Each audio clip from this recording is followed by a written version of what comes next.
Singing queens na itsapwera nga ba sa Eat Bulaga dahil sa The Clone Artists?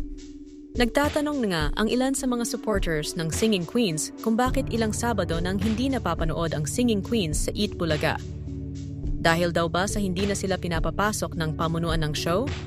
At mas prioridad daw ba muna nila na mas pasikatin ang The Clone Artists kaya itsapwera na ang mga Singing Queens? Mas nauna pa nga daw bigyan ng concert ang The Clones Artists kaysa sa kanilang mas naunang maging talents ng Eat Bulaga. 2 Sabado na nga po kasing hindi lumalabas sa programa ang mga Singing Queens.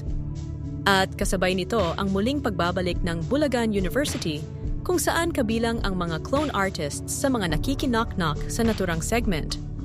Alam naman nating lahat na walang pera fee tuwing Sabado, kaya naman hiling ng mga supporters ng mga Singing Queens na isama sila na makipagkulitan sa Bulagaan University.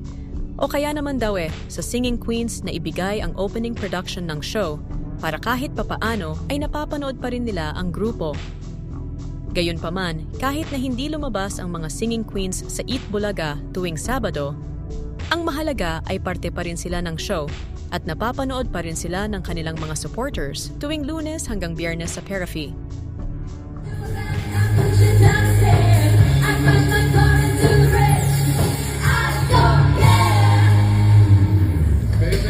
Tatalon din.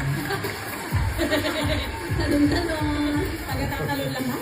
Okay, thank you, Singing Queens. Andiyan si Singing Queen Jean.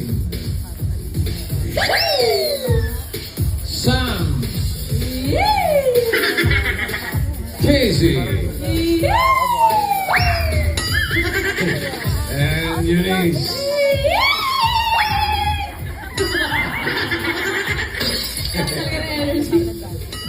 Sino ang favorite? Yung favorite po ng asawa ko si Singing Queen Jean po. Jean. Favorite na, mister. Talaga ba si Jean ang favorite mo, sir? Favorite ko naman.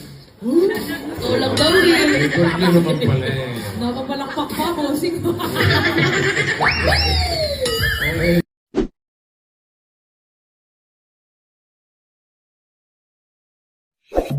Okay.